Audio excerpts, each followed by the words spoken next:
దేవుని చిత్తాన్ని నెరవేర్చువారు యేసు ప్రభుని కుటుంబం. క్రీస్తునాథుని యందు ప్రియ దేవుని బిడ్డలారా, నేటి సువార్త పట్టణంలో యేసు ప్రభు ఒక ఆధ్యాత్మిక అనుబంధం గురించి మాట్లాడుచున్నారు.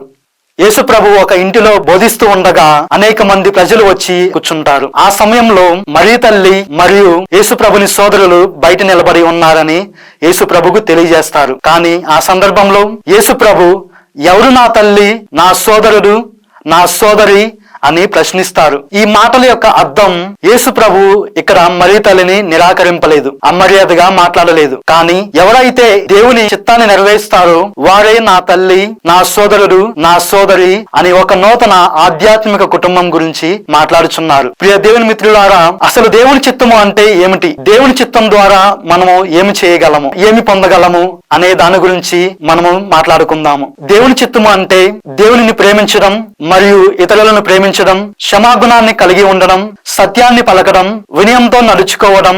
యేసుప్రభు జీవిత కాలమంతా ఆయన చేసినది ఇదియే. సత్యంతో జీవించి వినయంతో కలిగి ఉన్నాడు. చివరికి శిలువ బలిలో కూడా ఆయన ప్రాణాలని అర్పించాడు. కావున ప్రియ సహోదరులారా, మనము మన జీవితంలో ఎంతవరకు దేవుని చిత్తాన్ని నెరవేరుస్తున్నాము అనేది ఆత్మ పరిశీలన చేసుకోవాలి. మన దైనందిన జీవితంలో ఆయన వాక్యాన్ని విని ఆయన ఆజ్ఞల ప్రకారం నడుస్తున్నామా లేదా అనేది ఆలోచనలు చేసుకోవాలి. ప్రియ మిత్రులారా, దేవుని చిత్తాన్ని నెరవేర్చలేకపోతే పరిశుద్ధాత్మ సర్వేశ్వరుని సహాయాన్ని కోరుదాం. విశ్వాసంతో దేవుని చిత్తాన్ని నెరవేర్చడానికి, ఆయన రాజ్యాన్ని స్థాపించడానికి మనము దేవునికి ప్రార్థించుకుందాం. ఆమేన్.